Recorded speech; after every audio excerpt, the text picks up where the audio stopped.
Hey, welcome back to Kiston, everybody. You are here for our third session of the campaign, It Came from Kiston. We are very excited for today is a very special session. Today we will be introducing our secondary characters. Our campaign, It Came from Kiston, is split into two parts. So for the past month, we began a story about a couple of ancestors. These were people who lived in a little more of a primal time. It was a world largely unexplored, largely mysterious, and largely undocumented. And now, today is our first session jumping forward over 2,000 years, where we are going to meet the descendants of those wonderful characters that we met in the previous sessions. So before we meet our descendants, why don't we go ahead and meet our players? Let's go ahead and start over here. If you want to go ahead and introduce your wonderful Dampier. Hi, I am Liana, and I will be playing Eldrina tonight. Basically, she's half vampire, half human, and I will be playing a warlock today. I'm Matt. I'm playing a half-dryad, half-human rogue named Murray Green O'Donchu. I am Jeff, and in the continuing vein of half-human folk, I am playing a half-orc. Her name is Lorna, and she is a bard, half-orc bard. I am playing a level 12 monk, a mouse folk named Thimble Peep Peep, prince of the Quiche clan, heir to the Peep Peep dynasty. So good. Hi, I'm playing Plutarch. He is an Urson, so just a giant polar bear. And he's a barbarian, similar to his ancestor. Then, Plutarch, we're going to start today's adventure with you. Now, when we pick up our adventure here in the far future, what is Plutarch up to? Plutarch is most likely chilling around some tavern, maybe by the alleyway, drinking from his favorite flask, some sort of alcoholic beverage that, just tries to take the pain away of his past. So, Plutarch, as you are drinking away your worries, you feel something that's slightly different from your typical inebriation.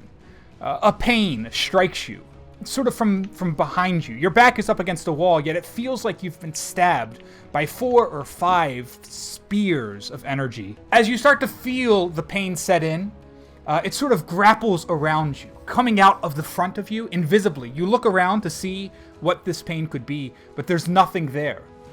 But you can still feel it like a tendril wrap around your chest, wrap around your waist, wrap around your legs, like invisible chains of energy, until you cannot feel your own body anymore. All you feel is the bondage of this spectral energy as the world around you begins to fade.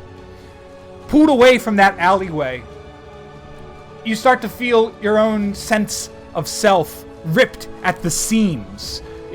You lose sense of Plutarch, of your life, of your homelands, of everything that you know. Holding on tightly, you grasp with the strange eldritch powers that you're dealing with. I need you to make a Constitution saving throw. 14. Just as it feels like everything about you is being pulled away at the seams, you pull it all back together again. When your life returns to you once more, that alleyway is long gone, Plutarch. And instead, you find yourself standing in the middle of absolute chaos. This is a strange metal room. And the first thing that you hear is the sound of a klaxon. Looking around you, you sense that you are not alone. There are 4 other creatures that stand with you in this strange ritual circle. Thimble, having undergone something similar, I need you to also make a Constitution save. And Lorna, Murray, and Ella, I will have you guys make your Constitution saving throws as well. That's a 14. What do we got? Not It's great. a 13. A 13. It's an 8 for me. An 8. A 16. A 16. Okay. Lorna, I'm going to have you take 2 levels of exhaustion. Everybody else who succeeded at the Eldritch Pool, you're only going to take 1 level of exhaustion. So you're going to be beginning this adventure with a level of exhaustion minimum. So, Ella, seconds ago, what were you in the middle of? I was actually teaching a lesson. Wow. So in front of your students, they sort of witness who knows what they saw, but you can tell that you have been pulled from that classroom. And you now stand in what appears to be, Ella, a laboratory of sorts. But it's not a traditional lab. Looking around you, you see the steel-plated walls of some sort of heavy containment unit. Obviously, this is a well-funded laboratory. But the strange thing is that between the claxons, you see flashes of light where pylons have sort of exploded or disrupted. And more importantly, there is blood sort of drawing the circle around you. This is a very old school summoning circle in the middle of this laboratory. Mixed between the pipe work and the gears and the steam are scribings, are dead goats. It's a mess. It's a mess of old magic and new science. And even, being well-read, Ella, this doesn't seem to make a ton of sense. The mixture of the two here is, at the very least, unsettling. Ella, as you look around the circle, having just already taken in your surroundings, you also take in the 4 other characters that have joined you here in this summoning. Murray, why don't you go ahead and let us know, when Eldrina looks your way, what does she see? So she's gonna see somebody who is pretty good-looking human with nice angular features. He has light green hair that looks natural. It doesn't look dyed or touched up in any way. And I'm wearing rather nice, if a little worn out, studded chest piece, and a rather nice brown flowing cloak on my back. And Lorna, as Ella looks your way, what does Ella see? Fairly tall, muscular lady, sort of bluish, grayish, purplish skin. She's wearing a cloak, but you can see some chain armor. You can see wrinkles on her face. She looks like she hasn't slept in a while. Your eyes fall upon one of the most handsome mouse folk you've ever laid your eyes on, wearing very fine royal clothes. And he's trying to keep his composure in this very strange situation. You see a very, very tall polar bear. It's got some pretty raggedy clothes on. Might smell a little bit. Maybe not the most hygienic. It's one of those smells where, like, you don't want to assume it's that person, but it probably is. A nice musk. And as their eyes all turn to you, Ella, what are these strangers met with? So Ella is about 5'2". She's very petite. Her skin has this kind of otherworldly hue. She kind of glows a little bit, but you can see that she is wearing makeup. She looks very put together. She's obviously coming from not just like her house. Like she's wearing like a nice tailored outfit. She's holding some papers because she was using them to lecture from. She even has like a little pair of light glasses top of her nose, just kind of glancing down. Oh.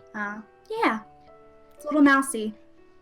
And as the situation dawns on you all, you hear a meek voice sort of calling out from across the room, up a set of stairs and on a sort of a grated balcony.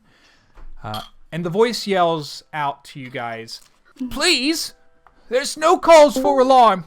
Please do not do anything you might regret in this moment." And you look up and you see a sort of a white-coated scholar probably pushing his 60s. And he leans over the railing and down into the vault where you guys are all sitting. And he says, this is, very peculiar circumstances. And he looks back and you see that there's probably about a half dozen other scientists up there with him, who look just as frazzled. Can I like snarl a little bit, like bare my teeth a little bit, just unhappy? Oh yeah, In the situation? absolutely, Like, sure. like a little growl, like You step forward towards them, and you notice that some of these pylons and pillars around you have sort of collapsed. The ground is cracked and the walls are crumbling slightly. Being careful not to go too far where the bolts of electricity sort of strike across the room. So let's get an intimidation check, Plutarch. 14. 14. Yeah. The scientists, as soon as you sort of step forward and snarl, they all fall back a little bit too. And they all start sort of whispering and murmuring at each other very quietly. Luckily, your beautiful mouse ears, Thimble, you do hear a decent chunk of what they're discussing. Echoing off of the metal, you hear, what does this mean? I don't know. I was expecting answers. Maybe an avatar or something. Or even maybe parchment, script, code, secrets, rumors, anything. I don't understand. Why them? You there, old man. Explain yourself. What's going on here? The man steps back and he looks over. I'm very sorry. I don't know what you mean. Fellas, don't play dumb.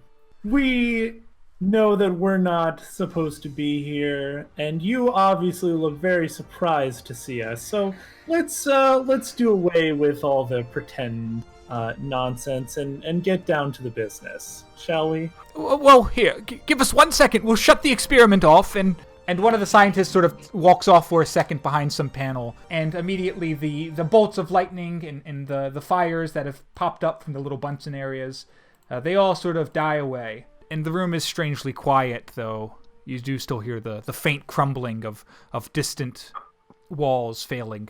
I'm going to pop my pistol out. I'm going to aim it at the scientists. But I'm going to step outside of the circle so I don't... Yeah. Sure. Step outside of the circle there. Just kind of keep it trained between the three of them. Break into a wide smile and say, all right, so, why are we here? Why shouldn't I just shoot the four of you? All of the scientists up there, or at least the ones besides the one at the panel, they all shoot their hands up. Whoa! Yeah. And one of the lady scientists, she says, please, we're not here to hurt you. We didn't even know you would be coming. We don't have the answers you're looking for. Is that so? Okay. What were you doing before we got here? Look, sir, ma'am, I want you to know that things are a little out of hand right now. We're all running on a bit of adrenaline. Maybe we should all just take a deep breath. Okay, nobody needs to get hurt here. This is a... You haven't answered my question. What was going on before we got here? Let's start with an easy question. Let's start with a real easy one. Where are we? So, another scientist breaks the lines of the scientists. This is one that must have only just come in a second ago. He pushes past them, and then he walks around the balconies, down the stairs, and as he does this, he starts to talk to you guys. He says, "This is Ossuary. It's an island, very far from wherever you came from, surely. I apologize, my colleagues, they're a bit inexperienced when dealing with dangerous situations, and this is by far the most surprising result we could have asked for. Yeah, it's pretty surprising to us. I apologize. This mess here, it wasn't supposed to be so catastrophic. But Ossuary is home to a foundation of sorts. You stand inside the Kistonian Institute of Strange Studies. It's a research laboratory. Now, my colleagues were being truthful when they say that they weren't expecting this and that they don't know what happened. Personally, let me introduce myself. My name is Dr. Tompion. Thomas Tompion. I'm the project lead here on this experiment, and I wish I had more answers for you right now. But this is fascinating data. None of you heroic types are scholars, surely. But I want you to understand that when data emerges like this, it takes some time to process. We're going to have to wrap our heads around what just happened before we can provide you any answers. Okay, so could you drop me back off in my apartment? Like I had some stuff that I was trying to do before I got here, and I don't think you're gonna say no, aren't you? It would be trivial to port you somewhere else in the realm, wherever you came from, but I'm afraid that may not be in the best interest of The Institute? rather the realm itself. Look, there's a lot of answers that I'll have for you very shortly, but perhaps what we can do, and he looks back at his colleagues, he says, what we can do is offer you a nice meal. We can offer you lodgings, a comfortable bed. We can offer you drinks, absolutely. We keep ourselves well stocked here at the Institute. We're pretty far removed from the nearest general store, so we've got a little bit of everything. I want to do an insight check on him. Sure. Nat 20. So, yeah. Yeah. Thomas Tompion here, Kind of nice. he does not seem like he is conniving. It doesn't seem, you've probably you've been out in the world and done some amazing things to get to where you are now. All of you are well established. And you've met some pretty shady, dirty people in your life, Murray. You've met some backstabbers. Thomas Tompion's not coming off that way. But you don't seem to be reading any red flags at the moment. All right, I'm gonna add pistol in my hand. It was lowered, but I'm gonna holster it. I'm gonna look up and I say, "Oh well, by all means, lead the way. We lead the way. Guess we don't really have much of a choice, do we? Huh? By the way, guys, I'm sorry. I wasn't gonna shoot you. Don't worry. It's not the first time today that this has happened, so I'm a little on edge. I apologize. The green one does not speak for all of us. You still have not answered my question. Fuzzy Friendo is right. I don't speak for her or him. Sorry, him. It's hard to tell genders with a polar bear. I would like to use Awakened Mind on Thomas and that kind was going of to jump give into his you- head. I do think it would be best if you remove everyone from this situation. Then he'll respond back telepathically. Oh, wonderful. Someone with a calm head on their shoulders. Who may I ask is speaking? And he looks around until he makes actual eye contact with you, Eldrina. And then he sort of nods and he says, I'm sure you understand that in such strange scientific studies as this, there's a lot of unknown, but I have the most elite team working right now, looking at our data and seeing what in the world just happened. Now, if you can keep your associates here who came with you satisfied enough that they won't go wild on my fellow scientists, then we can have the answers that you're looking for. I don't think that will be a problem with me around. But I do think that you should be prepared to eliminate your entire inventory of alcoholic beverages immediately. He yells up at the other scientists, and he says, how quickly can we get the minibars from levels 4 to 5 here for the barracks? And the scientists are all like, yeah, we can send word right away. Minibars? Yes. So finishing that conversation, he will begin to lead you guys further into the Institute. As you guys walk out of the circle, you notice that these aren't necessarily goat legs, but rather very furry arms and legs, like you might find belonging to a beast folk, a tabaxi or a lupine or something like that. Love what you've done with the place. It's gorgeous. Judging from the fact that there's no windows anywhere you guys go, it seems like we might be contained maybe underground somewhere, or maybe this is deep in some hall. But eventually he moves you one hallway over. As we're walking down these hallways, Lauren would like to take out a little book and a pen and just start jotting down the people that she's met so far? Oh yeah.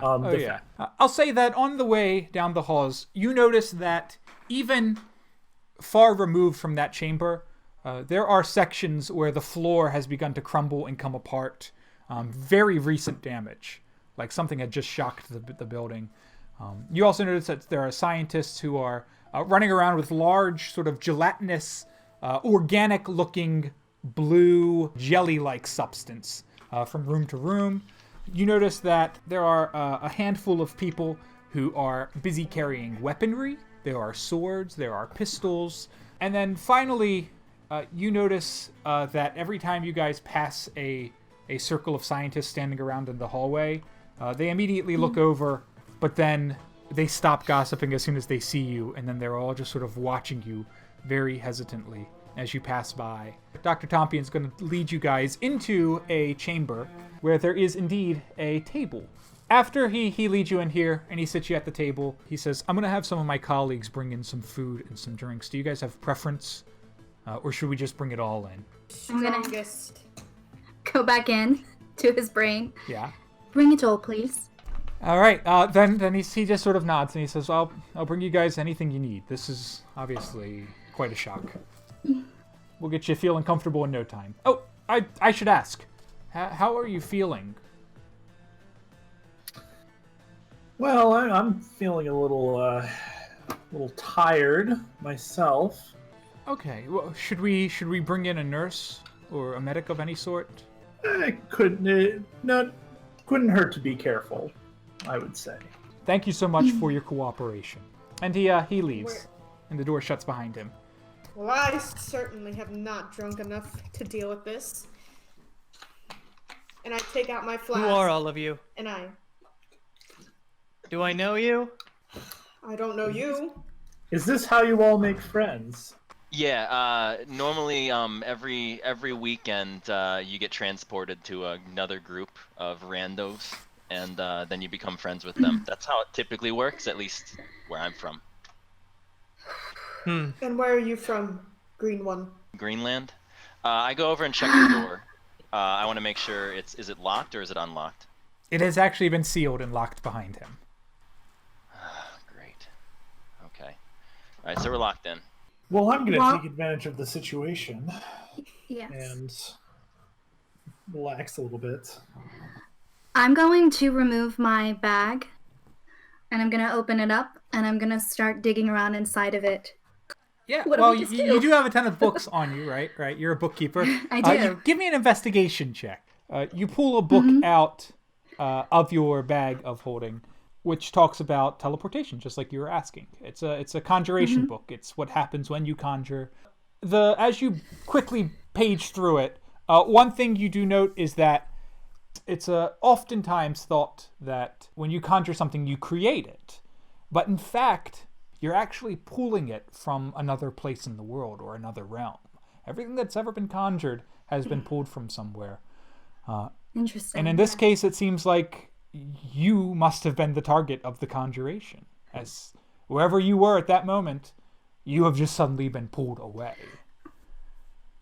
But by the time you're done flipping through the pages of that book, that's about all you get right now. Anybody else have anything they want to say at this sort of tableside discussion? I wanna look at the polar bear and just kind of shake my head and say, look, I'm sorry if I'm a little uptight at the moment. It's been a rough day for me. Sorry. Need a drink? I would, but I wouldn't trust anything these guys serve us to save my life. So. Well, no, I was offering you a drink from my flask, but that's fine. Well, you know what? So yeah, I'll take some. That's fine. Alright. Plutarch, what does Murray drink out of this flask? Colinth Amber. So it's a type of mead. It's a joint project of dwarves and elves. It's considered one of the finest drinks. Oh, so you actually get this Wow. wonderful sort of. It's similar to the drinks of your land of elves and sylvanry, but it's also a little bit of dwarven kick to it. So not bad. Oh my! I lower it and I go. Oh wow. Oh wow. Oh wow. Wow. Okay, I can die happy now. I look up at those ceiling. I'm like, I don't actually want to die if you're watching. It's a joke. Okay. So as you pass the flask around, Lorna, Thimble, anything else? Great. No. That's So the door will open again then. It's going to be a couple of other scientists as well as one cleric, one very classical cleric, and the scientists come in, and the two of them are hauling, like what is basically a mini fridge into the room. The cleric will look around at you guys and she'll cast some sort of spell. I'm detecting no evil thoughts in your bodies. However, I am also detecting that you guys are worse for wear from the journey. What ails you, my friends? Besides the fact that we don't know how we got here. I could sleep for a week. That is unfortunate. I am not able to help you with your great exhaustion. However, there is a much better nurse than myself. A nurse that I call a long night's rest. One of the scientists who brought in the mini And fridge. Lorna rolls her eyes. One of the scientists who brought in the mini fridge says, "Hey, don't worry. We got some really great beds here. However, two of you might have to double up. Actually, I'm sorry about that." I refuse. I won't. I get one of those beds. I don't need a bed. It's fine. It's not necessary. So our ice box here, it's got all the drinks that we could sort of pull up on such short notice. But hopefully you find something you like. We're not allowed to drink on the job, and we can't drink for 3 more hours. So it's all yours. Which one's the strongest one? Oh, we've got a couple of cans of Utter Moron. If you're just going for something to get rid of the memories, Utter Moron is the thing to do it. So the icebox scientists leave, and the nurse is left alone with you guys. I'm not sure if anybody has asked you yet. Things have cascaded very quickly. But what are your names? Okay, I'll just kind of get up from my seat and lean over and extend my hand. Hello, my name is Eltrina. You can call me Ella. How do you do? I'm doing well, Aldrina. I'm a little bit on edge. I don't know if you know this yet, but your arrival was escorted by rather sudden and violent vibrations throughout the entire laboratory, possibly the island, possibly the realm. But I'm just happy to hear that you guys are safe. Thank you so much for your hospitality. What is your last name? LaCroix? Huh. Is that a problem? I imagine you all have last names as well. I am Thimble Peep Peep, Prince of the Quiche clan, heir to the Peep Peep dynasty. And I bow. Oh, that's good. That's good. I take out my book and I write down Thimble Peep Peep, heir to the Peep Peep dynasty. This is gold. I can't say pleasure. I've heard of the Peep Peeps like I've heard of the LaCroix. That's ridiculous. Actually, that's strange. Are the rest of you royalty? Yeah, you can say that, I guess. Yeah. These guys, they're not royalty. Well, Yeah, ain't no peep peep. let me hear from themselves.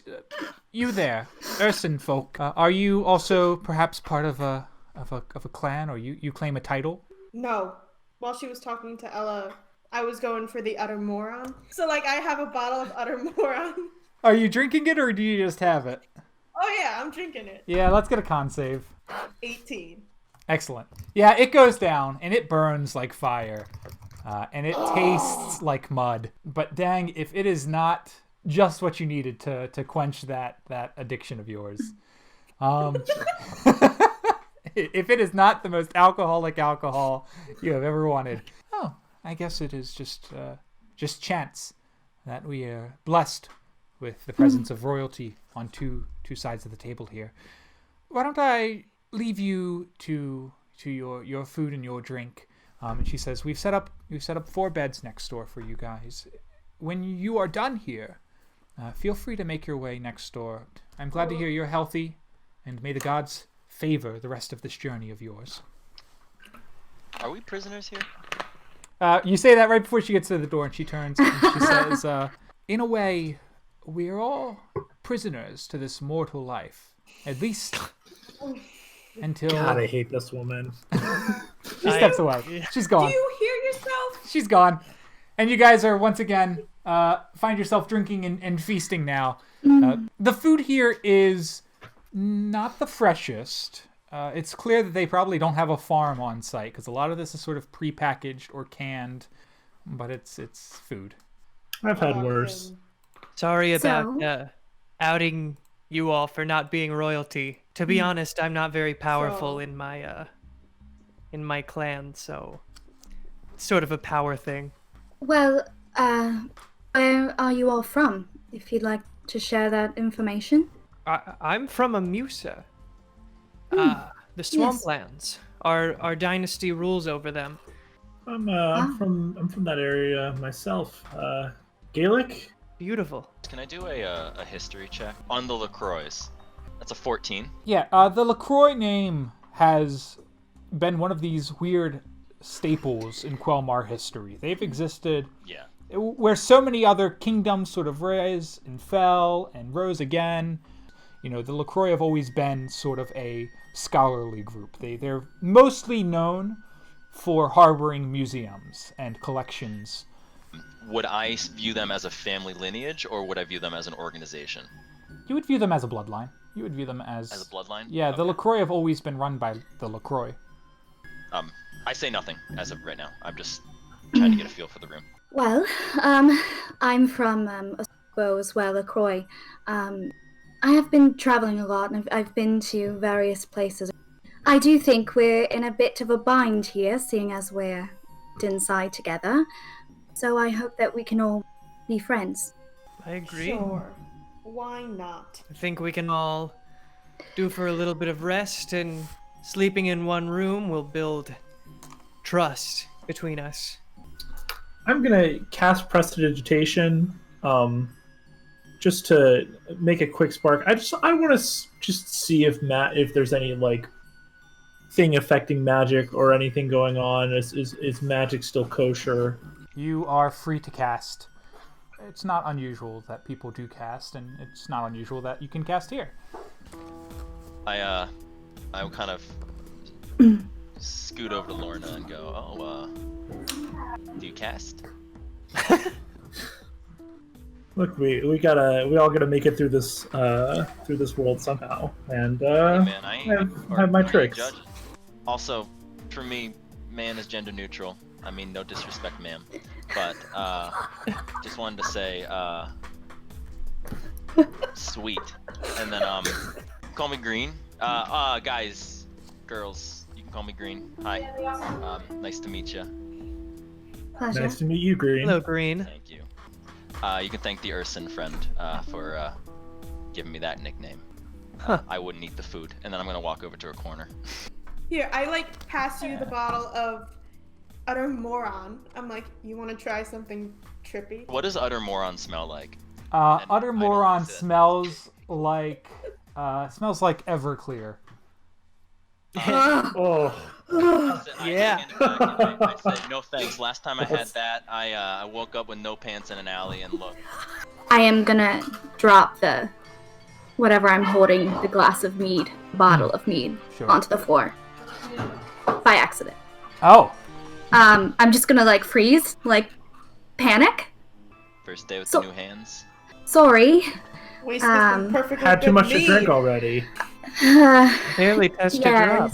Yes. I can help you get cleaned up. It's not, and I do a little prestidigitation, clean you up. Oh, a little thank bit. you. Oh, Yeah, Yeah, I so- imagine this new situation, nerves are pretty tense, but you know, if You're- we stick together and we'll be all right. I think so as well. You're a spellcaster. Oh, I dabble. Oh. As do I think. Oh boy. Do you all hear that? Oh, boy. yeah. You guys hear the klaxon sounding from just outside, and the lights go out. Wouldn't we know the sound sounded when we first arrived? Yeah, it's the same klaxon, right? When you guys first arrived. And you guys can hear the door open. One of the scientists sort of stepped into the chamber, holding, what would I call it? It's a light artillery weapon. And he stepped into the room as the alarms were going off. And just as he's about to speak, the alarms go off. Or I guess go off means they go off and they go off. The alarm stops. Yeah. The alarm stops, and then the lights come back up, and he stops himself, and he says, "Oh, all right. No need to be alarmed. There was a small incident. It has been contained, taken care of. I was sent to protect you." And he looks around you guys. You're drinking, and you're talking, and you're casting magic. You're pretty comfortable at this point. He says, "But I see that you don't seem quite alarmed." Where'd you get that piece there? This is one of our own weapons. Sort of an experimental gun, if you will. Interesting. Can Yes. I hold it? He steps back. He says, "Sorry, proprietary technology can't fall into the wrong hands." Oh no, yeah, I gotcha. Could I see it? The door shuts. I just really want to quickly look at the Urson and say, what did you say your name was again? I'm sorry, I didn't catch it. I don't listen sometimes. It's okay. I'm Pluto. Pluto. Mhm. I like you, Pluto. Do we do like a bro like fist bump? I'm gonna go over. I'm gonna follow him towards the door. I guess like after he exited, and I'm gonna try Yeah. the door. Yep. You open the door, and he is just outside. He's barely moved anywhere. He's out there. He's got his rifle. Oh, I was just wondering what all the fuss was all about. Oh, well, you see, sometimes there are sightings. Sightings of what? Well, dragons, of course. We just got to make sure people are protected, especially people of high importance like yourself. Oh, no, don't worry. I do have some questions, though, if you have a moment.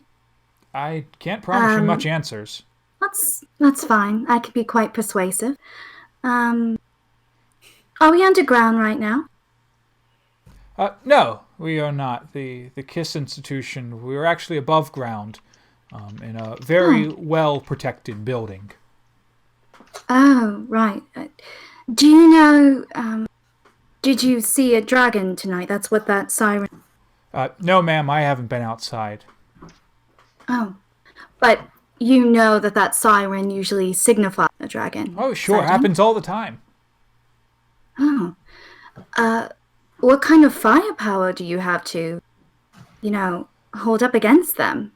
Well, not this, for sure. This is in case any of those Draco orcs make it inside the institution. But outside, we've got some weaponry of much higher caliber. Oh, wow. It's very interesting. Thank you for listening to me. I'll head back in and see if the others are ready to leave. I'll be I'll here. just kind of fade back in. Yep. Well, that was an interesting conversation I just had. I do believe they may have seen a dragon, which is why the siren went off. He also mentioned orcs trying to get inside. As a half orc person, can I see if I have heard of Draco orcs before? Yeah, I'll let you know that you anything have. They are half orc, half dragon. Okay. Cool. Got it. Does anyone remember where they said this island is located?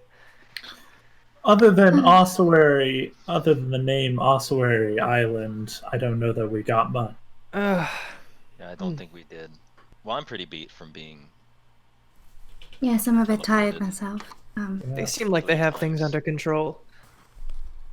I'm sure we'll be finding more answers. Or they'll just kill us in our sleep. I mean, there's also that. I mean, at least it'll be over quick.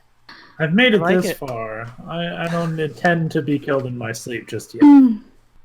Yeah, I I'll ask the gentleman if he can escort us. Yeah. Oh, It's next door. our So room. he just sort of walks over and shows you the next door. He says, Yeah.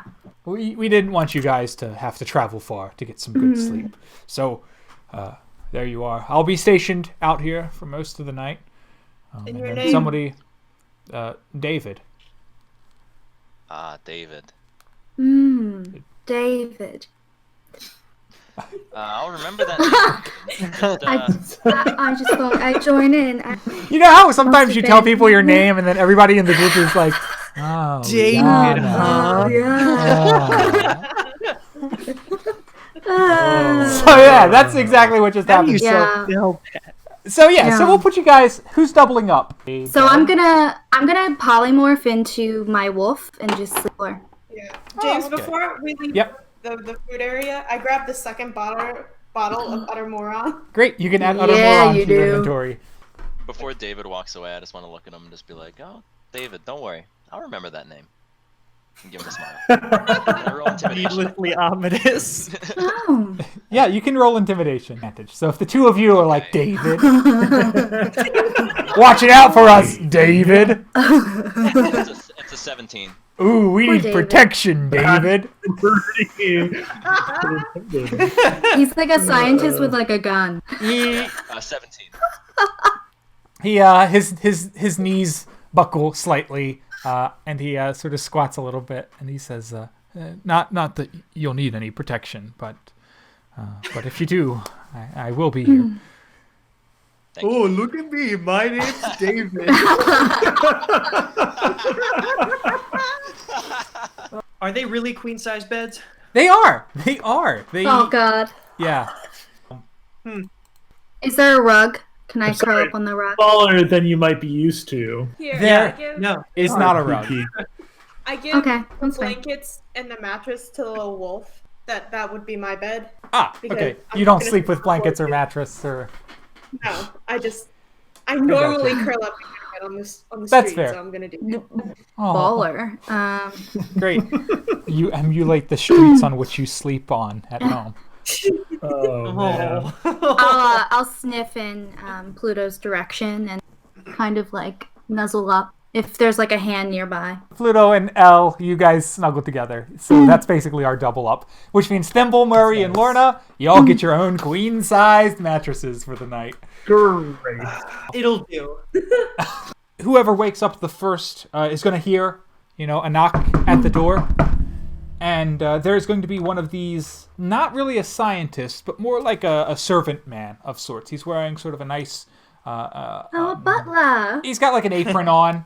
Since it looks like I'm closest to the door, I might get up for it. Okay, we can have Plutarch go over there. So Plutarch, you open the door and you see this little man standing there in his paper hat, and he's got a silver tray that has various breakfast goods that do look freshly cooked, not canned. Can I here. This peek my looks head? like Can I peek my head out the doorway, like looking over this guy? Oh yeah, when you peek your head over, Dr. Thomas Tompion is actually in the hallway with a small sort of packet, and he just sort of gives a sort of a meek wave, and he says, "Good morning. You guys enjoy your breakfast, but when you are done eating, if you could join me at the table, so we've got some of the answers you were looking for." Can I say Can from my I bed? lift the tray from the guy with the paper hat? Yep. He gives no fight. You just can take the whole thing. We're gonna need another one, and then I just walk back in. And I close say the door. from my bed. Wait, I say from my bed. You boy. What's your name? He says, "Eddie, sir." Eddie. Eddie. Eddie. I look over from my mattress and look up at Pluto, and go, well, who that? We have breakfast, Eddie. and then we meet Ah. with Tom next door. This Yeah. actually looks decent. Okay. Do me a favor, eat one of those pastries before I do. I don't want to die today. So Okay. I wait until Pluto eats one, and then I'll wait a minute or two to see if there's any adverse How many reaction. pastries are on the thing? I will say that they have baked you guys up a grand total of one pastry. It's okay. I asked for more. Wow. Would anyone be one willing big- to split? Well, one We'll big- say there's enough eggs and bacon for everybody, but there's only one Okay. breakfast pastry. All right. Yeah. Rock, paper, scissors for it. I think Pluto already ate it. It'll be good. Oh wait, Awesome. like with like a little bit left. Did you want some? No, Go right ahead. you're good. So you guys have a nice hot breakfast, and when you're ready, Let's go next Oh door. yeah, we have to go next door to see Tommy Boy. stepping into the table room here, the five of you file in, and Dr. Tompion has already taken a seat at the head of the table. He rises, and he's got papers that he's laid out on the table as well. And he says, welcome, welcome. You guys are looking rather refreshed. I'm glad to see you in good spirits. Hopefully our food wasn't too disgusting. I have heard tell that some of you are indeed royalty, and for that, and he bows, very big, I welcome you to our little institution. We okay, are man, you don't honored to have you here. And he says, I've put out some maps on the table, if you'd like to take a look. And when you look at the maps, the parchment is a map of Kiston. And he has marked on the map one of these islands on the outside of Kiston. Ossuary is the name of one of Kiston's orbital islands. So, for all intents and purposes, you can consider yourself currently in Kiston territory. Kiston is the birthplace of dragons. It's where dragons are said to have come from. It's where, probably about 2,000 years ago, Kiston sort of opened up and let dragons into the world. The evil ones, at least. Approximately 1,300 years ago, Kiston was given these orbital islands. Ossuary is one of them. They were created by the gods in the aftermath of the Holy War. Our station studies the strange behavior of Kiston. It studies some of the anomalies that are located on these orbital islands. It studies some of the strange energies that are emitted by the island itself. It studies the crystals that are said to have come from the caverns of Kiston. Now, the bad news here is that me and my scholars have stayed up all night looking at all of our data that we've had, all of the research we've gathered, especially recently, to figure out why you were brought here. That strange ritual circle that you guys saw, that was my idea. You see, I have been heading this project. It's been a sort of a passion project of mine for over 20 years now. I've run many operations to figure out if Kiston can be closed. Historically, we know that the dragons were locked in, then it was opened, but a door can be locked even if it's been unlocked before. So you're trying to keep the dragons in? Yes, that is indeed my passion here. My goal here, and as it has been for the past 20 years, is to find a way to lock the dragons back in. The dragons, do they know what you're up to? Unfortunately, they might now. You see, after our experiment last night, the shaking of the Institute, it wasn't just here.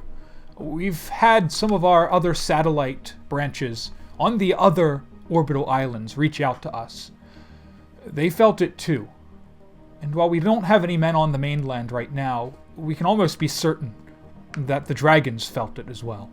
Just last night, we saw an increase in scouting parties from the dragons. In fact, one passed right over our building. We think that the dragons have been cued in on something. So what happened last night, it was big, and they know. And somehow, you guys are the source of it. We had an operation. It was the operation before this one. It was called Operation Deadbolt. It involved sending a group of militant Warforged into the heart of the island, into the crystal caves at the center of the island. And he shows you on the map, it's been marked. Right in the center here is this, is this marker, this mountain. And he says the crystal caves, they are the largest population of dragons. It's believed that that's sort of I guess you could call it the capital city of dragonkind. Well, in Operation Deadbolt, we got some war forged into the center of the city. For you see, in those caverns, deep in those mountains, there is a hollowed out stalagmite that leads to a tunnel. One of the Warforged. We call him Brickhouse, is his code name. Brickhouse made it into that center stalagmite, and he dug all the way down. He followed a tunnel which led deep under the center of the island. And he found down there that there was a massive gate wheel of sorts. Not unlike the one you would use to open a portcullis, perhaps. But massive, 10 feet in diameter down there.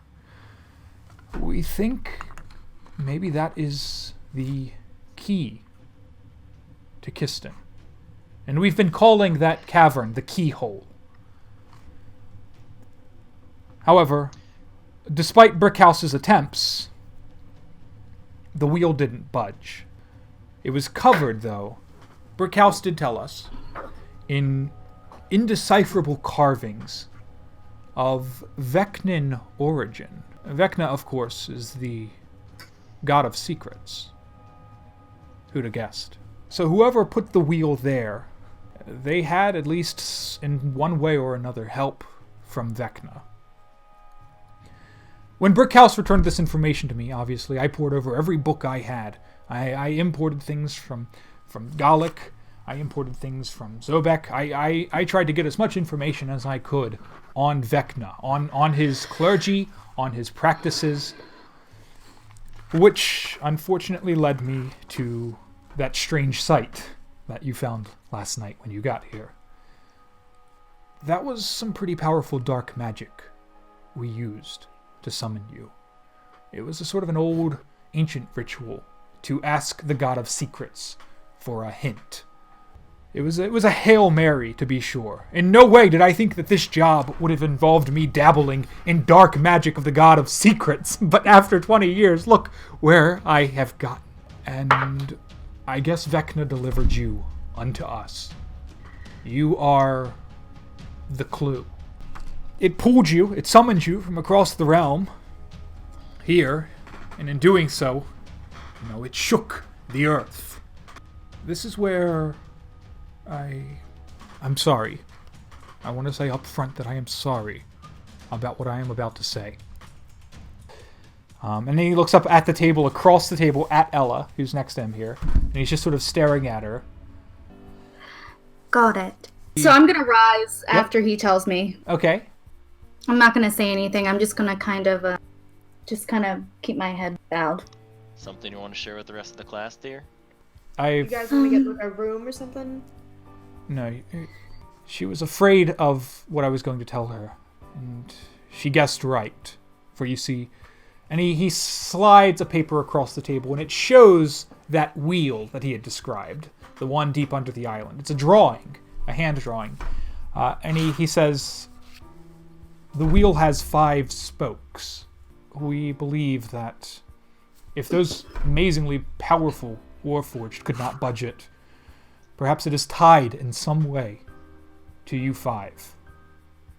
Which means that we need to get you to that wheel somehow. And the part I am sorry about is that we cannot just port you in like you might hope. May I interject here? Doc? What you're saying is you want us to sneak onto an island covered in dragons, covered in orcs, no offense, ma'am, and sneak into a highly guarded, city, capital, into the center of it, to go spin a wheel in the hopes that we can move it. May I also jump off? If your intention is to lock the island, doesn't that mean we get locked in? There it is. I've had a few suicide missions in the past week, and really getting tired of it. We don't know what awaits you on the other side of that. wheel. Nobody does. In all of history, it's possibly only been turned once. This is a mission that you may not come back from. But in the event that you cannot return, we promise you that we can support a pension for your loved ones. Any number of loved ones. Children, spouses, parents. We can support a pension that will ensure that they will never go without. What happens if we say no? Indeed. You may choose not to accept this mission. Could we just walk out of here? I don't see the ethics in forcing you to do it against your will. Okay. But I want you to know that if you walk, there may not be another to take your place. Vecna delivered you, Plutarch, unto us. The gravity of that situation cannot be understated. A god reached into the realm, and with his bony hand, he picked you. And he said, him. For that reason, I don't think we'll be able to find a replacement member of this party. And if that's the case, then the gate may possibly never be locked again. Well, this is a mighty fine story about destiny and the future of our realm and all that. When we survive this, what can you offer us? We can offer you plenty now to take with you, but on the other side of the wheel, we can offer you as much money as you can imagine. We have support from very powerful patrons all over the realm who are interested in what we are doing, for good reason. The banishment of the dragons is something that many people will pour a lot of money into. Titles? Is Hero of the Realm not the greatest title of all? Okay. So how do you know we're the key, right? This is all based on your hypothesis. I don't know why you five. Are any of you Vecnan clerics? Do you follow the god of death? No? No? Then perhaps you have something special about you. Were you born under a special star, or is there anything special about you? My hair's green and I grew 2 feet in 1 year once, but I don't think that counts. I always knew there was something. My parents tried to tell me that I was nothing. Oh, God, I can't wait to rub this in their face. I'm fucking important. Indeed, perhaps one of the 5 most important people in the entire Quelmar realm. Your Warforged, you said he's been there before. He has. Is he still around? He's off ossuary right now. Early this morning, we tried a few attempts to contact him. The problem is, if you so choose to accept this mission, is that it's a matter of time. Like I said, when that wave rippled out, the dragons were already alerted. And the way they acted, they seemed to know something was up. As much as I'd love to wait to build an army to throw in behind you, I fear that the sooner we wait, the sooner we may lose our opportunity. Luckily, you won't be doing this alone. You are just fortunate enough that one of our field leaders, his name is Bosworth, he is actually on ossuary today. And obviously when everything happened last night, he came to me and he said, "Doc, did it work? Did you get answers?" And we sat for a while and he's agreed. And this is the best news you could have asked for. Do you know why? Why? Because Bosworth is the best damned pilot in the realm. Great. Oh, so we're flying in. So we're gonna just dropping in? He's been flying from a very young age. He is probably one of the only people I know who can navigate one of our mechanical planes, even in dragon territory. Bosworth has one of our new inventions. It's called a sixer, a plane that can seat 6 persons, which means we have just enough to get all of you. We can make this mission happen in the next 24 hours. The Crystal City, despite being deep under mountains, has a few sort of sky vents. We can airdrop you not just into the center of the island, but we can parachute you down into the sky vents, straight into the city. And then from there, Bosworth, he is a Dragonborn. He has some contacts in Kiston, some friends he's made along the way in his expeditions. I expect this to be not easy, but we have been fortunate enough to come into several happy coincidences. Yeah, I'll admit it's a lot of coincidences all at once. Well, some people might call that destiny. Some people might call it a trap. The green one speaks the truth. Don't dragons, I don't know, see, they have those, crap, what do they call it? Wings, right? They fly? they do. But the Sixer is a mechanical ship. You may not believe this, but it can outfly a dragon. It can, unlike our primitive airships, it can speed out of their range in a heartbeat. I get up from the table. I'm not leaving the room, but I get up from the table and I just like, I'm pissed, and I just walk to the corner of the room and just kind of cross my arms and stare at the table. It's not fair. You're right. It's not fair that the realm has cursed you with this burden, Green.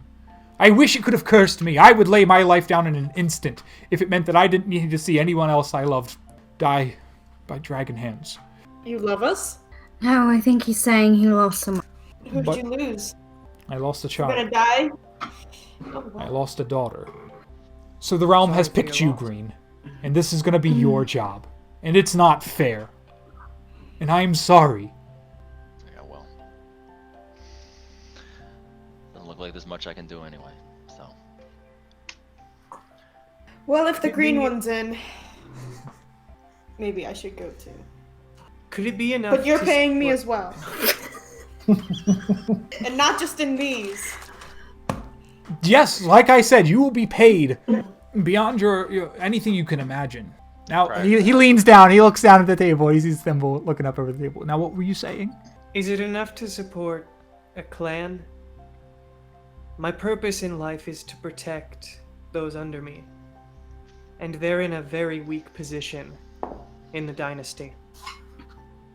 If I'm gone, then they lose everything. They become slaves. I am not an expert on your clan, but I can promise you a sum amount of upwards to 50 million gold pieces. And that's... If you do perish in this, Lord Thimble, then an argument can be made for even more.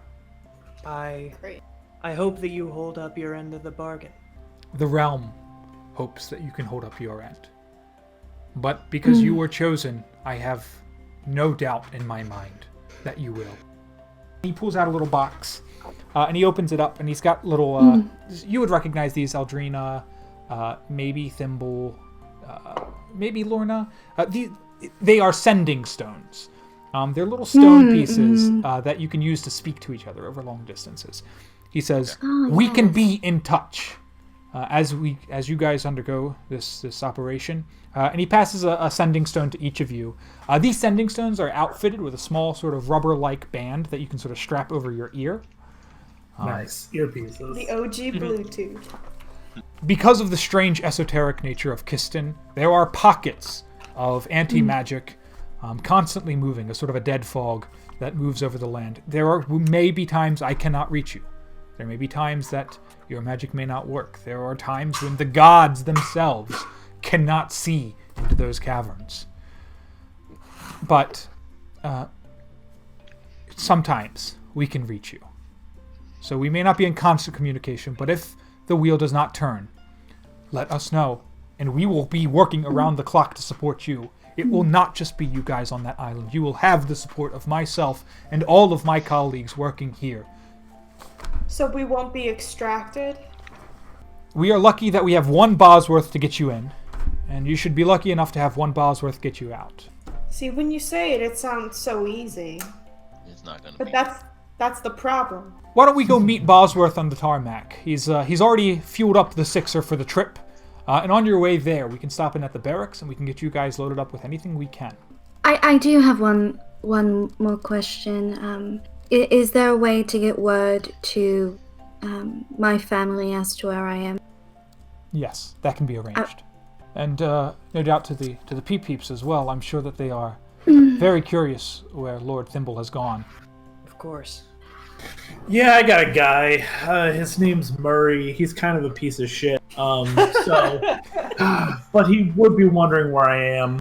He's the guy that gets me my jobs. So he's more of a business partner. Okay. Than, you can exchange romantic details with one of our members on our way to the tarmac. We'll make sure we get all of that lined up. I'd die, give it to charity. Yeah. If I die, my family doesn't really need them, so perhaps give it to Thimble's family.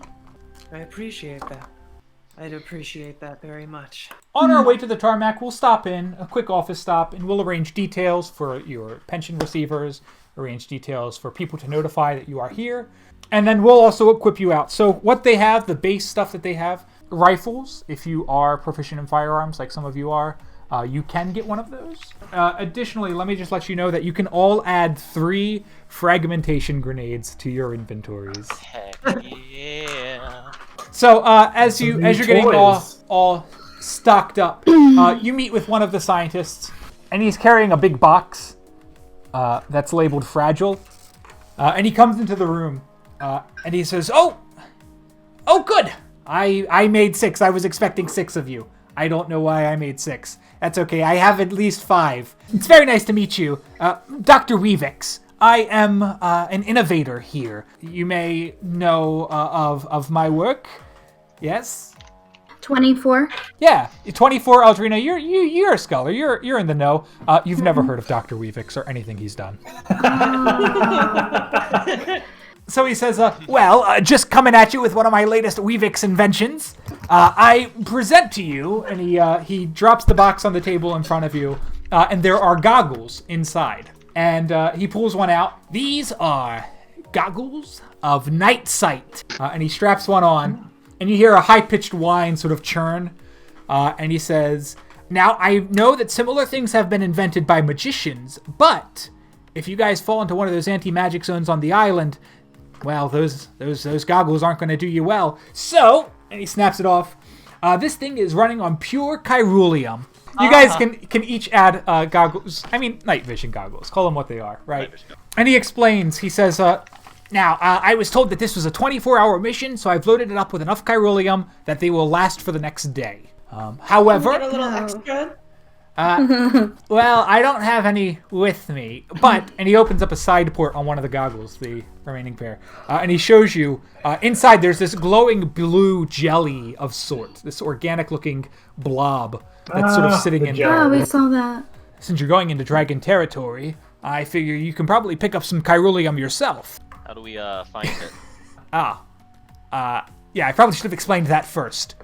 Well, Kyrulium, he rips the Kyrulium out of the goggles he has, and he sort of pulses in his hand, and it leaks a little bit of blue fluid. At the same time, it sort of sparks. Well, Kyrulium, well, it's you can find it in the glands of a blue dragon or a bronze dragon. It's the, it goes right in the back of the throat there. It's what gives them that sparky breath they have.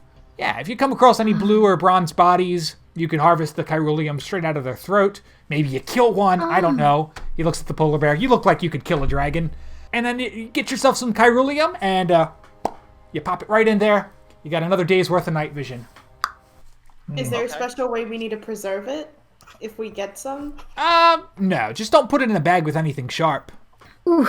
All right, I can't see how this is ever gonna go wrong. So, thank you. Thank you. Dr. Weavix. If it works at Weavix, Dr. Weavix leaves No, the you room. will be the next big things. All right, he's gone. So yeah, let's head on out to the tarmac. You guys get out to the tarmac, and lo and behold, there is a large sort of steam engine fueled, 2-winged plane that is sitting on the tarmac. Right by the plane, right underneath, you see Tompion is talking to a dragonborn, a silver dragonborn. But he stops and looks over Tompion as you guys come out of the building and onto the tarmac. And he waves you over. Bosworth, the Fated Five, Bosworth. And Bosworth says, Fated 5. I like it. "Oh, it's a pleasure to meet you all. I've flown a lot of important people. I don't think I've ever flown the most important people in the realm, though. This is quite a privilege and an honor. And on top of that, your royalty, too, I hear. All 5 of you. Yeah. You heard it right. Well, Well, I'll let you know you're in good hands. You see, I've been flying those things," and he points way across the island where you see a massive airship, 2 big balloons, for 20 years. And I've been flying even before that. I've been flying since I was a kid, if you guess my drift. what? All of that has only led me to be probably maybe one of 5 people in the realm who can fly one of these things. 6 seats. 6 feet. Well, 12 feet. But This has been reassuring. jokes aside, I just want to lighten the mood here. Jokes aside, You're doing great. I want you to know that I will put my life on the line for you 5. Without further ado, if you want to hop on board, I've been told we only got about a day. The sooner we get out there, the sooner we can avoid the dragons, right? Shouldn't you give us the name of your contact that's supposed to be helping us once we get into the city? Oh, sure. If that's important to you. His name's Poseidon. So if we get, split up by any means, just look for Poseidon. He's a red one. Dragonborn? Oh, no. Big boy. Oh, right. Whoa. Right. So, do we have some sort chute? How are we supposed to land? I got 6 chutes already on board. You can pack them on if it makes you feel more comfortable. You can put them on as soon as you get on board. I assume have you all handled a parachute before? I'm No, Not I can't really. say that I have. technology. Never No. needed one. Never needed to jump Well- out of a plane before.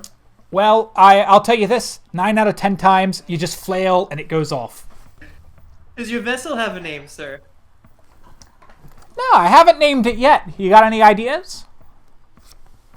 I gotta see it fly first, to be honest.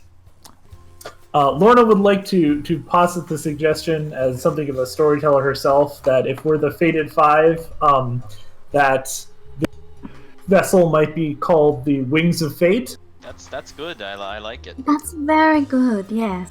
Badass. Well, Well, they said we can have whatever we want, so long as we live. if I live, I don't want any money. I just want the plane to be named that. Right? All right. So as the twin steam engines start to swirl up from down on the tarmac, Tom says, "Just keep us updated on any and every event that happens. We will have any information you could imagine at the tip of our fingers for you. It's all in fate now. May the gods bless you on this journey." I'm reassured. He backs up, and the propellers spin up, and we are... Oh! Oh, look at that. Nice. Cute. Yeah. So, you guys head off and into the red skies of Quelmar, flying up over the water. It's actually pretty exciting. So yeah, you look out, and I mean, you are where the clouds are. It is all at once overwhelming and beautiful and exciting, and the whole time the mission sort of sits in the bottom of your stomach like a rock, like a lead weight. So it's a lot of mixture of feelings. So as we fly, I will give you guys a little bit of freedom here to discuss amongst yourselves any thoughts you may be having. Shall we celebrate? It's not many times we get to fly this high. I've never seen something so beautiful in all my... Me neither. Want another go, my friend? And I pull out my flask. Yeah. Is it more of that cordial stuff? I don't know. I don't know. Sure. I'll What the hell? We're gonna die in 8 hours anyway. So you got some beer, Wraith Pass. It's about a 5 out of 10 on taste, and it's very weak. It's an excellent ale, and it's brewed in some icy deep caves. I take a sip, realize that it's different, realize this is probably a magical flask, and then I'm just gonna take a few big swigs of it before wiping my mouth and handing it back. That not as strong as the last one, but appreciate it, Pluto. The trick is to enjoy it every time you get to. Is there one that I'm gonna regret drinking one day? Oh, I mean, absolutely. Regrets are for suckers, right? Yeah, and again, I said one day. We might not even make it that far. So. Exactly. Hey. I'm gonna turn to Ella and be like, so what are you leaving behind? Oh, Anybody else want to go? I'll take you up. All right. So you got some really nice wine. It's super strong, but it tastes really great. It's called... My family, the LaCroix, we're known for collecting artifacts, and I work at an institute as an educator, so I'll be leaving behind my student, my family. How about you? Oh, just my clan. My mother, the Empress, she doesn't look kindly among all of her children. As you say that, the plane drops, and you get that jump in your stomach as it maybe plummets, maybe 500 feet, and then it sort of levels out, and it comes back up again. And Bosworth turns around and says, "Oh, don't worry about that. We're having there's a couple of scaly beasts in the skies. I'm just making sure to avoid them. We don't want to run into any conflicts here." Wait, what's going on over here? Just enjoying a little refreshment among new friends. I'll take a swig, if that's all You right. should try it sometime. Could I? Awesome. We can keep passing it around. Yeah, Thimble, as soon as you get the drink in your hand, the plane takes another hairpin turn, sort of diving sideways, and you spill. You can roll a d10 and figure out what it is, but you spill it all over yourself. 10. What do I spill all over myself? Polge. It's the worst one. You get Polge all over yourselves. Oh, boy. No. Oh, Thimble. Right on my fine clothes. Prestidigitation. Oh, thank you. Clean that I really up. appreciate that, Lord. That's Bosworth comes back on the radio. All right, sorry about this. I got some bad news here. It looks like we might have picked up a bit more than we could chew. And he says, whatever you do, just don't look out the window to the rear. And I we look got out this. the window to the rear. Yeah. You can see that there is a dragon following the plane. Surprise. of course. Ah, crap. It is the largest dragon you have certainly ever seen. And he is booking it. He is flying and obviously exerting himself, but catching up to the plane, it actually looks like. Very slowly. Yo, who's back there? Throw one of them grenades. So what I'll have you guys do is roll for initiative. Oh my god. All right. Oh, We're gonna do air fighting. This is fun.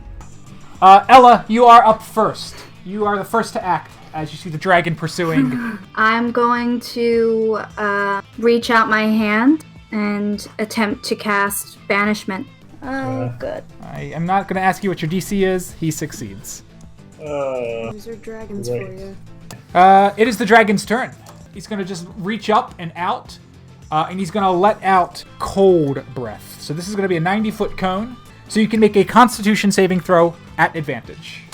James, I'm immune to cold damage. I'm a polar bear. In which case, you will be taking no damage whatsoever, even if you fail to save. I got an unnatural 20.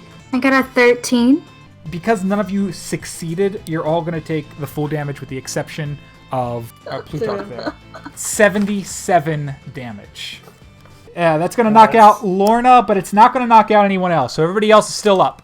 I have half-orc, Relentless Endurance. It is Lorna. It is your turn. You got 1 HP. The plane was just entrenched in this cold wind. This creature is immensely powerful. This is, I believe, in all of the stories and tales that you weave, I think this creature would be called a worm. Sort of an ancient worm. Oh, jeez. I'm going to cast Major Image. Okay. And I'm going to make a second plane. Oh, yeah, you are. But I get it, girl. To split off Nice. with this plane. It's real, including sounds, smells, and temperature. And we will have that split off. And I will do I'll do evens or odds. Obviously, it's got to follow 1, right? And if they are identical, and even in scent and in temperature. So I'll say odds, we keep on going.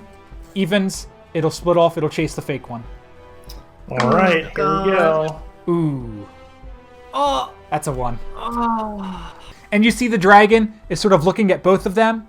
And as the other one peels off, the dragon just sort of remains tight on you.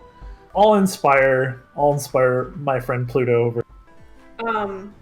I'll rage, and I have to roll a. Don't I have to roll a whatchamacallit, a D8? I got a 1. Ugh. So necrotic energy bursts from you. Each creature within 30 feet takes a 1d10 necrotic damage. Yeah. It's not gonna be me. I think that's gonna I don't take take Lorna necrotic out. damage. Yeah, I'm back unconscious. The worm, the white worm. So this is a white dragon, in case you couldn't tell. But the white worm will take the damage as well. A 1. Oh, thank God. 1. So it'll do 7. Yeah, so I'm gonna throw a javelin. Sure. Reach out the window. Oh. 23. A 23 is a hit. You can also use inspiration on damage rolls and to increase your AC. So if you want, you can do 1d6 So- plus 1d10 plus 3. So 15. 15 damage. Gotcha. Nice. Yes. Can I throw another javelin? Yes, you can. How many javelins you got? Well, now I have 3. All right. So, So you can 2 throw out of another. That's a 22 to hit. That's a hit. You can roll damage. 8. Thank you. Thimble, go ahead.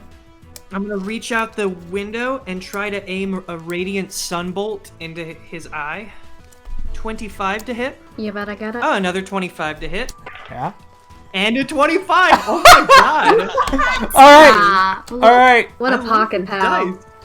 Alright, so that's 37. 37. Damn. Well done. And I'm gonna put on my parachute. All right. It is Bosworth's turn. So Bosworth's going to turn, and he just kind of looks over his shoulder. He says, all right, you got him then? No!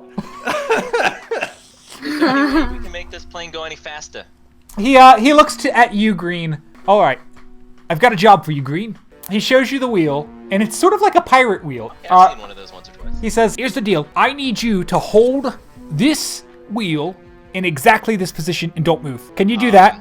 I've already got us aimed directly towards the islands, and I will be back. I will be back in a couple of minutes. But I need you to keep this plane. I need you to keep this Sixer flying in exactly this direction. Can you do that, Green? Yeah, if you're... Yeah. I'll find you. He says, good lad. And he gives you the wheel, and he steps aside you, and he steps out the door and onto the wing. He yells something in Draconic, and everybody can look out their window as you see him jump off the wing into the air as he transforms into a similarly sized silver dragon. Yeah! Now you decide to... Excuse me, what? Why couldn't we have just ridden him? He did say he'd been flying from a very young age. Oh my god. And because you guys are moving in one direction, he's jumping off in the other, he immediately just crams headfirst, crashes into the worm, and the two of them spiral down into the sky and out of sight. Did he didn't say anything about how to land this, so, Oh. I'm bleeding out, by the way. I'm coming Just for you. thought I'm you coming. should all know. I'm coming for Murray, you, fam. Murray it is your turn. I will have you make a dexterity saving throw. Ooh, it's hot in here. Is it hot? Is it hot or is it just me? Just make It's sure actually very cold. that is a 19. 19. Oh, Excellent. thank You keep the plane going in one direction. The plane is still going. So, would we like to take a minute to help Lorna out here? Yeah, I'm gonna reach over to very her, nice. maybe like unplug myself, buckled into, and use spare the dime. And then I will reach into my bag and I will pull out a potion for her, a potion of greater healing. And just kind of open her mouth and just doop, doop, doop, doop. Why don't I get another dex save? We'll say after the first 10 minutes, you keep us straight. Next 10 minutes. That's a 12. A little less straight. As you start to get, your joints start to sort of rust a little bit. You've been holding this one position very, very solid for 10 minutes. You overcorrect. You kind of feel yourself leaning into one direction, and as you overcorrect, you turn the wheel slightly in one direction. Immediately, the plane is jolted, and you guys find yourself turning sideways. Oh, dear Lord. Murray, Oh, this does not end well. You can see that the plane is getting lower as we keep trying, as Murray is doing his darn best to get the plane back on track. We are descending quickly. And between the clouds, it looks like there might be mountains ahead. What do you do? Okay, right. We've been flying for over 20 minutes. I look back and I say, we gotta jump. What do you mean we gotta jump? Look, Alright. unless any of you have an Alright. encyclopedia on what the hell to do here, we gotta jump now. I probably do in my bags, to be honest. If I could just have a few moments, maybe I can That would find be a good manual time to inside. look. I'm just not. Maybe I should just go. And I'm just gonna get up. And I'm gonna make sure Lorna is safe, and then I'm just gonna polymorph into a giant eagle. I'm an eagle. I'm floating outside. I don't know if I can hold people. I'm Giant gonna eagles also do have capacity. They can carry 2 people. I'm also going to cast polymorph on myself and make myself a giant. And I look at Pluto and I say, oh, well, can you fly too? Is this something that I'm missing? Did I miss a memo? Look, you don't have to be mean about it. Jeez, I was gonna tell you in my own good time. Can I get on? Green one, we gotta go. We gotta jump. So yeah, Thimble, if you want to jump onto an eagle's back, let me get an acrobatics check. Flip check. Check this out. 11.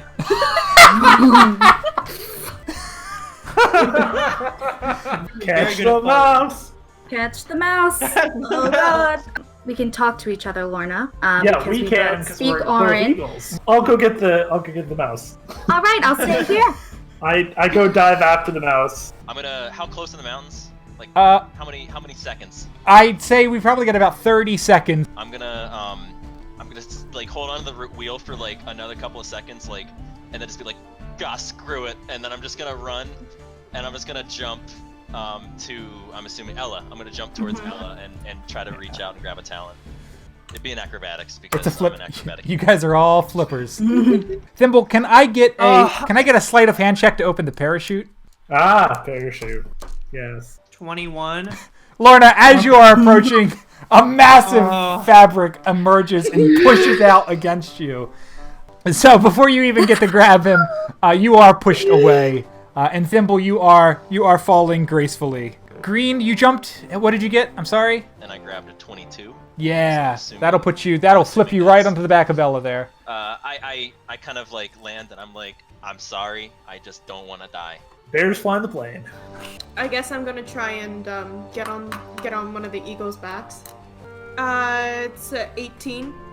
Oh yeah, that's perfect. Plutarch, can you just remind me how much you weigh? Oh, great. I've been trying to diet, all right? How much? Saw that ale. It's all I have you a know. beer belly. How much? Did you just sink the eagle? If it's over 300 pounds, which it is, yeah, that's not going to work. You're going to jump on the eagle, and you are immediately going to be going into free fall, Ella. So it says male bears weigh up to average. I just watched them fall past me. About 1,000 pounds. Oh my Oh god! yeah, your parachute goes off, and you are going nice and slow, Thimble, and the rest of them, with the polar bear grabbing onto all of them, are just falling. I'm gonna kick off and I'm gonna pull my parachute. I'm going to just start squawking. I think I'm gonna get the message and you also up here. go for that parachute thing. We'll put you up there. These are our safe With guys. the one- Yeah, Plutarch, you're waving and waggling. What I'll say, actually, in any case, is that your parachute does go off. It is not rated for a bear. Plutarch, you are a bomb's worth of weight hurling towards the earth. I'm big, okay? Surface area. It's called Stokes' theorem. Look it up. How many items? Okay, so I'm gonna signal to Ella to God. join me, and I'm gonna go down. Say what you to, can like, do give is it some more if drag. you are pulling on Plutarch, then Plutarch weighs less to the parachute. Exactly. That's Okay. exactly what I was going for. Yeah, so we'll Alright. each get one under each arm sort of situation. Let's try Okay. and, like- So let's get an athletics check from the two of you, from our birds, using your birds' athletics. Alright. It's a 15 for me.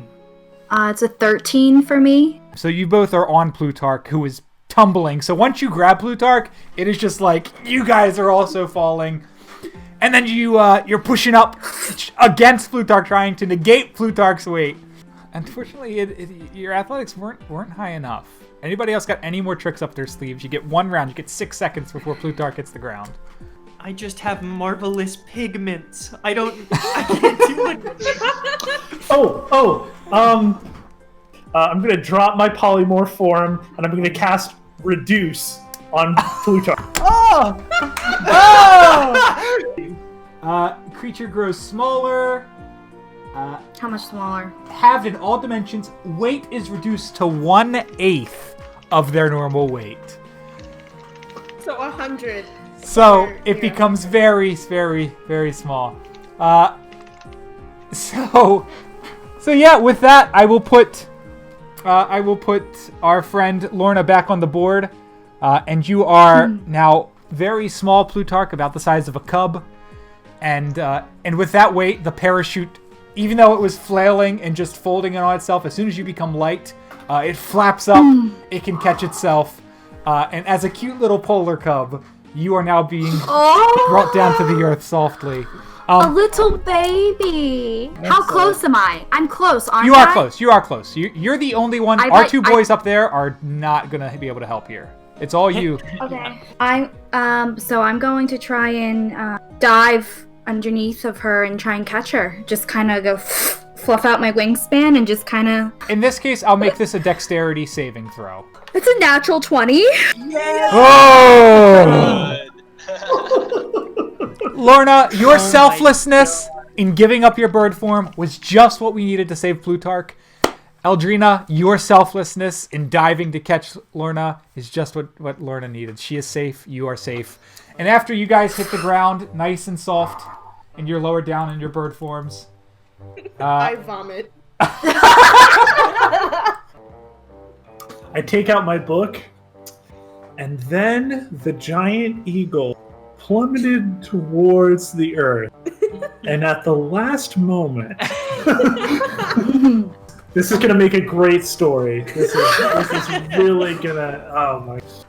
With that, you guys land. Welcome, Descendants, to Kiston. Welcome to hell. Literally descended. You literally are the Descendants. I pick my head up and just yell thank you in the intervals that I'm not puking. Mildly Got it. demon, I am never, ever flying again. I rip my parachute off of my body and I throw it and I like kick at it just to get some of my anger and aggression out. You can see the plane hit a mountain eventually. Wow.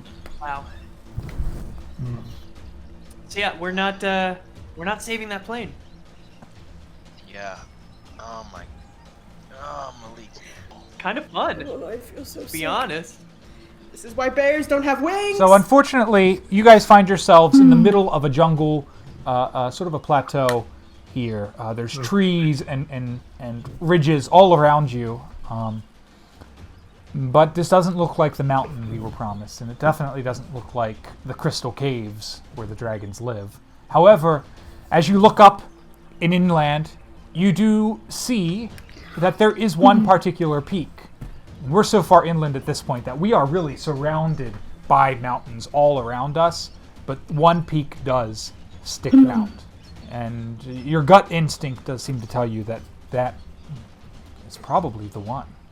I kind of feel like shit, but I don't feel like this is exactly the best place to, Can I get a hunker group down stealth and take check? a break. As you guys immediately hear rustling in the nearby brush. I got a Ground. natural 20. Anybody else? 22? 19. 7. 17. That is a successful Maybe, check. maybe. As you guys immediately turn and you hide in some brush, walking sort of a path through the forest is a big blue dragon, and it's accompanied. It's accompanied by a couple of wyverns. They pass through the grove and maybe they stop for a second, almost picking up maybe something was there. But then the dragon just says something in Draconic, and then they pass through, not noticing you. Okay. We're in enemy territory right now, so we need to make sure that we keep it quiet, and we need to find a place to hold up for a little bit because I don't know about you guys, but Lorner looks pretty effed up. So, I don't want to speak for everybody, but Help. Hey, We're done. We'd like to be pulled out now. Yeah. Hey, Tom. Hey, Doc. Yeah. You talk to Tom. Are you there? And surprisingly, at the moment, you do have reception. It's a little staticky. Hey, I landed. We crashed the plane. And we lost. Well, we lost the Bosworth. dragon bone. Bosworth. Bosworth. He's crash. That's not good. I can cover. They didn't give us a map, did they? Can you get us a map? Yes, we can map. Hold off. Get cover. Alright, get covered. I agree with that. Let's get cover. You need to tell me twice. But before I make you guys roll, because Thimble here has a passive perception of 18. We'll say that there's like maybe a small cave or something in the cliffside that looks like if you guys can sort of climb up there, you should be safe. Do you want to try that cave up there? You get into the cave. I'll throw the cave. We'll throw it like right over here-ish. And can I stealth too, just to... Yeah, give me a stealth check. 27? Is fine. You get up there and into the cave, Thimble, and it looks like it has been emptied. While one part of your brain is going, it's got to be a dragon cave. There's going to be a dragon. There's going to be 10 dragons. There might be 100 dragons in here. You get in there. There are no hoards, no gems, no treasures, no dragon. It is just a small cavern. Okay, I'm gonna peek out the cave and signal to them to come in. We can take a short or a long rest. What would you like? Y'all feeling like living La Vida Loca? Well, I'm still exhausted, and a long rest would help with that, and also my hit points. and also 7% Same. damage. Yeah, we I did have take 9 that. health. What time of day does it look like? James? Oh, it's It was probably morning when we flew out. it was morning, and we only flew out for about a half hour or so with the conversations, less than an hour. It's got to be like 11. I raised my hand. We to might you guys feel just like to crap say- and worn down, but the day is hardly passed. Well, if we think about it this way, we got the night vision goggles. I have dark vision. If we rest till night, we'll probably be able to move up relatively easily and with a little more stealth than we would in broad daylight. So I'm gonna go and say, why don't we wait for night while we rest? I like a the good way idea. you think. Yeah. Nocturnal. Thimble, did you do you prefer Thimble or Peep Peep? Thimble is fine. Isn't it Lord Peep Peep? Oh, Lord Peep Peep. Sorry. That's or all right. Whatever. You're my friend. Oh. Sweet. How far did this go back? It's not very deep, but because of the tunnels and the turns, it can stay pretty well hidden. So if we place you all in the back of the cavern, then anybody looking in is very far from seeing you. We go back, maybe cover up the entrance to this little cavern. I don't know about you, but I'm severely regretting being here. We should camouflage the entrance. Sure. Who wants to go back out front to camouflage it? I can help with that. I'll help as well. Yeah, I can go too. Then Lorna, Murray, Plutarch, we'll throw you three back at the entrance. As you guys head back, and you take that last turn around the corner so you can see the outside, see the jungle again, where it was once just an opening into the island, a massive face has sort of lurked up the side of the mountain and is peering into the dungeon. Oh, damn it. You guys all stop dead in your tracks as the face of a massive red dragon peers up and into your cavern. Do you know Bosworth? Prosideth, yes. So you do. You say, "Are you Prosideth?" And and the dragon cocks its head. You don't smell like I remember. And it lurches in slightly more, squeezing itself into the cave almost comedically. So it squeezes it, and then you pull your rapier out, Murray. It says, "Whoa. No need for that. Hey, it's just me." Yeah. Sorry, it's been a long day. Who is just me? I can't believe you've forgotten. Wait a second. And he gets in a little closer, and he's eyeing you up. And then he looks and he says, I know I was little, but I don't remember there being a bear. It's a coat. Oh. Alexi, is that you? What? He gets in and he's sniffing. He says, You smell like Alexi. You know, there's this thing called personal space. So, Elle and Different Thimble, at this people. point, you guys can probably hear, as he's getting closer and closer and talking louder and louder, it's sort of echoing, and you hear this sort of common tongue. It's a strange accent, but it's mostly common, coming out, and it's not your friends. You hear this deep rumbling voice coming in from outside. You remember me? Poseidon! I felt it. I felt you were coming back. I knew you'd be back, just like you said. Look, Bosworth told us to find you here on this island. Bosworth sent us. No Alexi. Oh, you guys have met Bosworth. He's very nice. Aww. Wait, okay, so I see that nothing's happened, right? Yes. You hear the conversation. He's so loud now. You're hearing this conversation. Okay, so I start to fangirl. I literally teach a class called Dragons, Friend or Foe. This is like meeting a Disney princess. I just run forth and I'm... And as you catch up, he hits his head on the cavern ceiling as he sort of sits up a little bit. And then he squeezes in even further. And he says, Edgar! Edgar! Oh, it is Edgar! I'm sorry, are you referring to my grandfather? No, Edgar! It's me, Poseidon! No, I'm Edgar's granddaughter. Edgar's granddaughter? Oh, wait! Edgar wasn't a girl, was he? No. You certainly smell like Edgar's granddaughter. I just want to say, I have waited my entire life to meet a dragon, and to be able to meet you here, just makes almost dying worth it. Like, Oh. I have so many questions. You if know- you have time, I- I'd love to sit down. If you're Chat. Edgar's granddaughter, then that makes me your uncle. I've always wanted a little niece. Ah, well, Aw. that's very fun. I never knew that I had. What about you? a He looks at dragon. Lorna. He says, "What? Who are you? Are you guys grandson?" I'm not a guy, first of all. I don't know my lineage, okay? This guy could be anybody. Guy.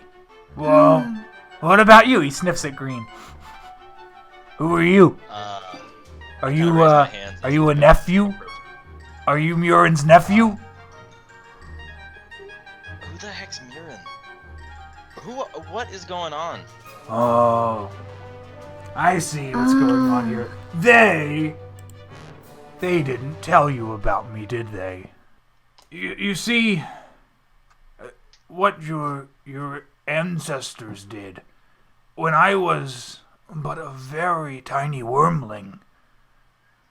Your ancestors, well,